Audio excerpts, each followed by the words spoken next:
Once again, we are back on Egmont Sochi Tea Talk Train of Thought with a series of an episode. We try and invite the experts from the industry so that they can come and share their experience and the target audience can draw meaningful learning out of it. Now, when we talk in terms of today's episode, we're talking in terms of more of an sports. The vision of a Prime Minister, Mr. Narendra Modi ji, is Khelo India Youth Games. Our Ministry of Youth Affairs and Sports have formulated several schemes to promote sports in the country, including rural, tribal and backward area. In terms of talent search and development, this is a vertical of an Khelo India scheme. Our ministry has decided to establish around 1,000 Khelo India centers across the country, and 2,000 sports academies have been accredited across the country. The sports of national region and the sports and the state sports academic. Under the Khelo India scheme, the talent search have been started at a grassroots level in two categories. One is the sports potential talent and identification, and second is the proven talent identification. Now, in fact, on this Tea Talk platform, we are having Mr. Yogesh Pawar. Sir, welcome to Tea Talk Egmont Sochi. Now, Pawar ji, basically, he is an international referee and an Indian team coach. Recently concluded 12th Acrobatic Gymnastics Asian Championship, where the various students have won gold, silver and bronze under his leadership. Sir congratulation, अभिनंदन आपका इस मंच पे। ना in fact जो recognition अभी Asian मंच पे मिली है, आपके कई बच्चों ने वहाँ पर गोल्ड जीता है, ब्रॉन्ज जीता है, सिल्वर जीता है। आपके मन में मतलब क्या चल रहा है? बहुत खुशी है क्योंकि ये गोल्ड बहुत सालों के बाद आया है। 2000 साल में जब एक्रोबेटिक्स का शुरुआत हुआ था, मैंने जब एक्रोबेटिक्स शुरू किया था 2002 के बाद आज 2022 में पहला गोल्ड इंटरनेशनल लेवल का आया है। तो 22 साल ये गोल्ड के लिए सब लोग एक्रोबेटिक्स फैमिली ने उसकी राह देखी है। तो एक्रोबेटिक्स फैमिली अभी खुश है कि हम लोग ने गोल्ड का एशिया में तो शुरुआत कर लिया है। अभी हमारा टारगेट अगला वर्ल्ड चैम्पियनशिप और यूथ ओलंपिक गेम का रहेगा कि उसमें हम लोग कैसा गोल्ड ला सके। सर, ये जो आपकी लीडरशिप स्किल्स है, जैसा आपने टीम को डेवलप किया है, उसमें जो स्ट्रैटेजी आपने अडॉप्ट की है, उनको बचपन से आपने नर्चर करके यहाँ तक लेके आए हैं। आपकी भी कुछ कहानी हमारे दर्शक सुनना चाहते हैं। आपने आई थिंक तीसरी क्लास से जिम्नास्ट शुरू कर दिया था, तो आप उसकी जर्नी के बारे में ज़रा साझा करोगे हमारे ऑडियंस से? अभी का जो बच्चों का क्राउड आता है स्पोर्ट्स के लिए, वो एक अलग थिंकिंग लेके आता है। लेकिन हम लोग जब स्पोर्ट्स खेलते थे तो हमारे पास कुछ एम नहीं था। हमें सिर्फ एक स्पोर्ट्स पसंद आने लगा, तो हम लोग खेलने के लिए वहाँ एंजॉय करने जाने लगे। मेरे खुद पिताजी पुलिसमैन थे, तो उनको थोड़ा पढ़ाई में ध्यान देना उनके लिए मतलब ऐसा लगता था कि मेरा बच्चा पढ़ाई में अच्छा रहेगा। लेकिन मुझे पढ़ाई भी मेरा इतना भी बुरा नहीं था, एवरेज स्टूडेंट था।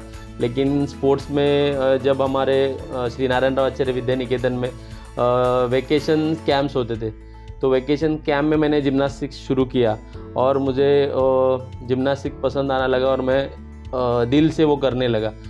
तीसरी से मैंने स्टार्ट किया था, थर्ड से लेके 9th तक मैंने एक भी कंपटीशन नहीं खेला, सिर्फ प्रैक्टिस करते गया।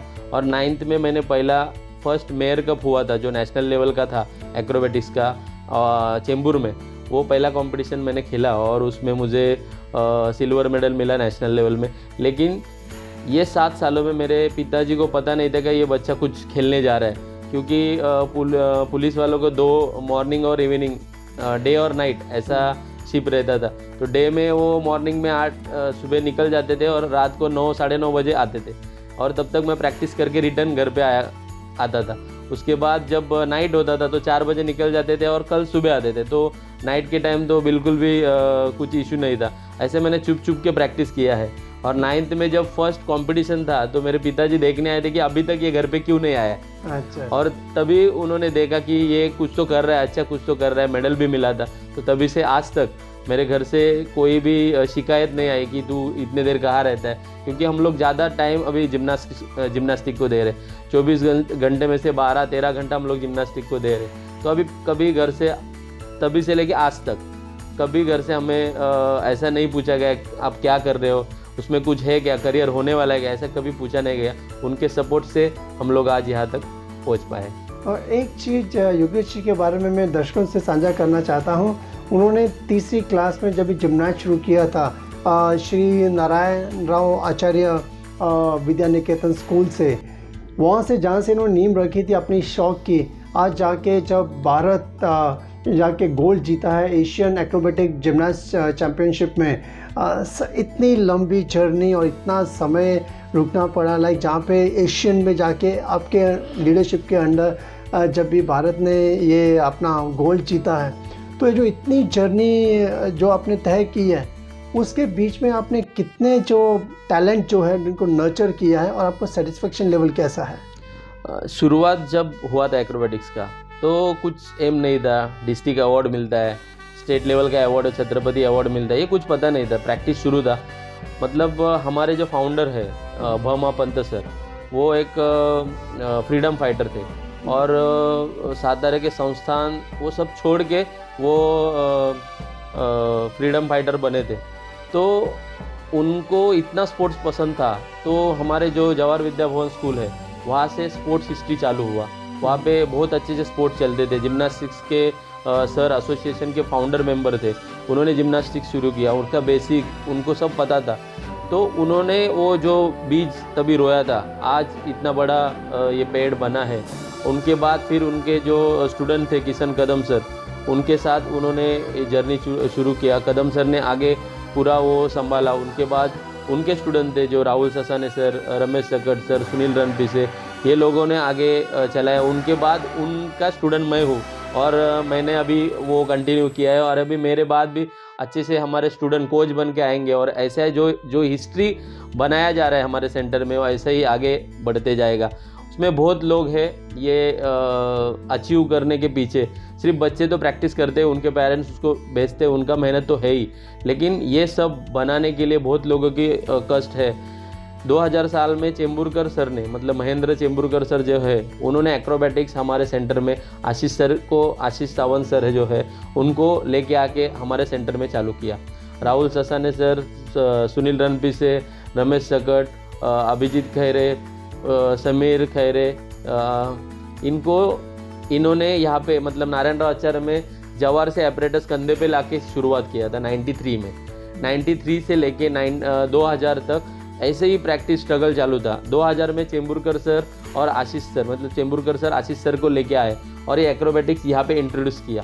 और 2000 साल से नारायण राव का जो अचीवमेंट का सिलसिला है वो चालू हो गया। तो अभी तक हम लोग का जो चालू है, हम लोग को 2000 से 2005 तक सिल्वर मेडल में ही खुशी मनाते थे हम लोग, क्योंकि वेस्ट बंगाल तभी चैम्पियन टीम था। और 2005 साल में मैंने खुद एक मिक्स पेयर, मेरी पार्टनर थी, अभी वो नहीं है, नम्रता जाधव, उसके साथ प्रैक्टिस करके हम लोग ने 2005 में फर्स्ट मेडल हमारे सेंटर के लिए लाया था। उसके बाद डिस्ट्रिक्ट अवार्ड जो बच्चों को मिलता है वो भी हम लोग ने फर्स्ट दोनों ने साथ में लिया। छत्रपति अवार्ड भी हम दोनों ने साथ में ही लिया। तो एक नम्रता भी थी जो ये सक्सेस के पीछे उसका बहुत एफर्ट्स थे, लेकिन हमारे बीच वो नहीं, अभी नहीं है। उसके बाद ये बच्चों ने इनिशिएटिव लेके, हमारे कोचेस ने जो राहुल सर है, सुनील सर है, उन्होंने ये सिलसिला, मतलब उनका कुछ इसमें ये नहीं है कि हमें कुछ मिलना चाहिए। फीस 25 रुपीज़ था जब मैं पढ़ता था।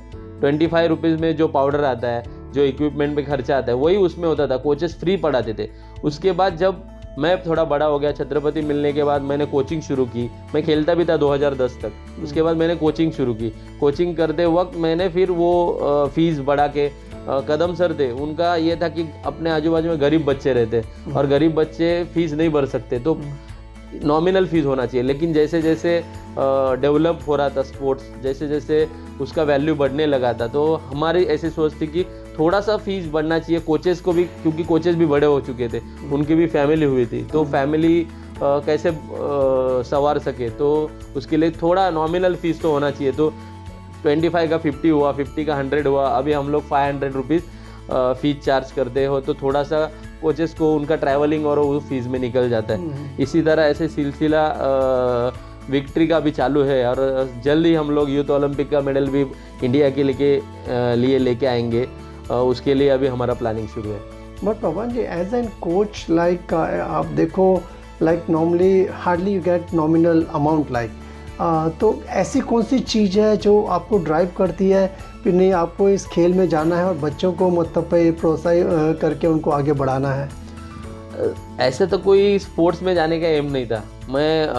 मुझे सिर्फ खेल पसंद था, मैं खेलने जाता था। उसके बाद हमें अपने आप डिस्ट्रिक्ट अवार्ड मिला, शिव छत्रपति पुरस्कार मिला।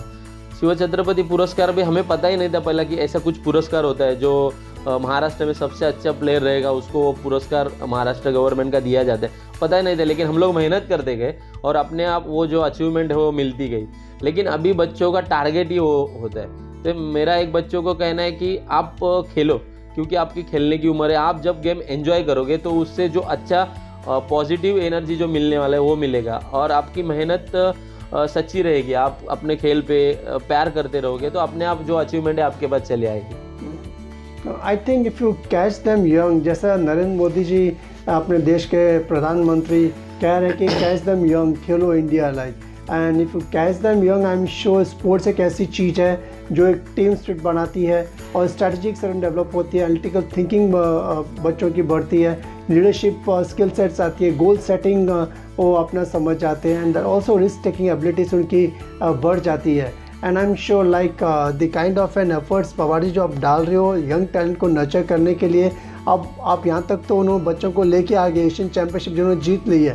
And I am sure under your leadership and the able guidance और बच्चे, आई थिंक आपकी जो संस्था में श्री नारायण राव आचार्य विद्या निकेतन स्कूल, जहाँ पे आपने यहाँ पे ट्रेनिंग का मेन इनिशिएटिव शुरू किया है, और बच्चे जाके अपने देश के लिए गोल्ड जीते, तो आई थिंक बहुत अच्छा लगता है जब भी तिरंगा लहराता है। एशियन चैम्पियनशिप में हमने देखा है, तो हमें दर्शकों को भी हम वो अपना जो मोमेंट्स है हम दिखाना चाहते हैं।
सर कितना अच्छा लगता है जब भी अपना तिरंगा एक लाइक पर्टिकुलर कंपटीशन में लहराता है, और आपके बच्चे जो इतने साल से संघर्ष करते आ रहे थे अभी जाके उन्होंने एशिया कप जीता है।